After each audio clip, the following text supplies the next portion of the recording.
Active listening. Active listening হলো এমন একটি গুণ যেটি খুবই গুরুত্বপূর্ণ ভূমিকা পালন করে থাকে লিডারশিপের ক্ষেত্রে।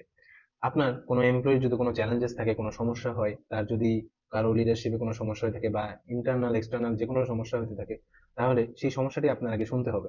যদি না শোনেন, নিজের মতামত আগেই বলে দেন যে এই তুমি কি বলতেছো, এইসব কিছুই নাই, ইউ হ্যাভ টু মেইনটেইন, তাহলে কিন্তু ওই এমপ্লয়িটি আগ্রহ হারিয়ে ফেলবে। ফলে তার কাছ থেকে ফুল অপটিমাইজেশন, অপটিমাইজড পারফরমেন্স আপনি কিন্তু পাবেন না।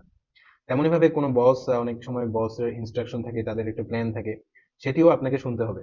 এর আগেই যদি আপনি বলে দেন যে কি বলতেছেন এগুলো কোনো রিজন মেক করতেছে না, তাহলে কিন্তু সেটা খুব ভালো ফলাফল বয়ে আনে না। প্রথমে আপনি শোনেন, তার বিষয়টা বুঝেন, তার চ্যালেঞ্জেসটা কোন জায়গায় সে ফেস করতেছে, তারপরে আপনি সলিউশন দেওয়ার ট্রাই করেন। কারণ at the end of the day প্রত্যেকটা মেম্বারকে একটা সলিউশন আসতে হবে। যদি প্রত্যেকটা মেম্বার কনভিন্স না থাকে একটা সলিউশনে আসার জন্য, তাহলে কিন্তু টিমের মধ্যে বন্ডিংটা নষ্ট হয়ে যায়, টিমের এনভায়রনমেন্টটা নষ্ট হয়ে যায় এবং ফলাফল কিন্তু খুবই খারাপ হতে থাকে।